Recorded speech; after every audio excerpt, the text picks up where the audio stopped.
ہمارے رسول پاک صلی اللہ علیہ وسلم کی سیرت طیبہ کے حوالے سے قوم کے نونہالوں کے لیے سیرت طیبہ صلی اللہ علیہ وسلم کے سلسلے میں بیانات کا سلسلہ جاری ہے۔ آج ہم جس عنوان پہ بات کریں گے اس کا نام ہے حنین کی لڑائی شوال 8 ہجری۔ حنین کی لڑائی شوال 8 ہجری۔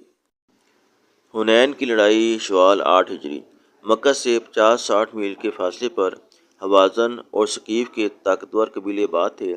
وہ کسی دوسرے کی ماتحتی میں رہنا پسند نہیں کرتے تھے۔ مسلمانوں نے مکہ فتح کیا تو ان کو سخت غصہ آیا اور ایک بڑا لشکر تیار کر کے انہوں نے مسلمانوں پر حملہ کرنے کا ارادہ کیا۔ رسول پاک صلی اللہ علیہ وسلم ابھی مکہ میں تھے۔ آپ صلی اللہ علیہ وسلم 12,000 مسلمانوں کو ساتھ لے کر دشمن کے مقابلے کے لیے روانہ ہوئے۔ مکہ اور طائف کے درمیان حنین کی وادی ہے۔ اسلامی لشکر اس وادی میں پہنچا تو گھات میں بیٹھے ہوئے حوازن کے تیر اندازوں نے اس پر تیروں کی بارش کر دی۔ اسلامی فوج میں مکہ کے 2,000 ایسے آدمی بھی شامل تھے جنہوں نے تازہ اسلام قبول کیا تھا۔ وہ میدان چھوڑ کر اس طرح پیچھے ہٹے کہ ساری فوج بے ترتیب ہو کر ادھر ادھر بکھر گئی۔ صرف رسول پاک صلی اللہ علیہ وسلم چند بہادروں کے ساتھ میدان میں کھڑے رہے۔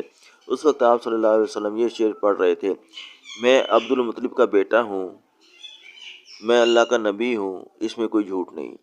آپ صلی اللہ علیہ وسلم نے حضرت عباس رضی اللہ تعالیٰ عنہ کو، جن کی آواز بہت بلند تھی، حکم دیا کہ مسلمانوں کو پکاریں۔ انہوں نے آواز دی: اے انصار کی جماعت، اے وہ لوگوں جنہوں نے درخت کے نیچے اسلام کی خاطر مر مٹنے کی بیعت کی۔ اس آواز کا کانوں میں پڑنا تھا کہ سب مسلمان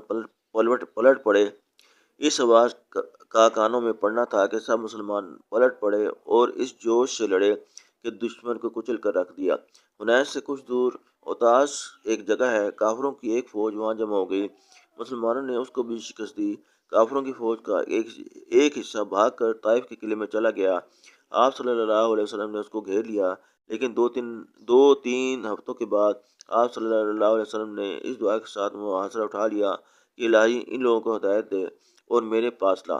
اس عرصے میں دشمن کے تیروں اور پتھروں سے جو مسلمان شہید ہوئے انہیں آپ صلی اللہ علیہ وسلم نے طائف کے باہر دفن کرا دیا۔ حنین کی لڑائی میں بے شمار مال غنیمت مسلمانوں کے ہاتھ آیا تھا۔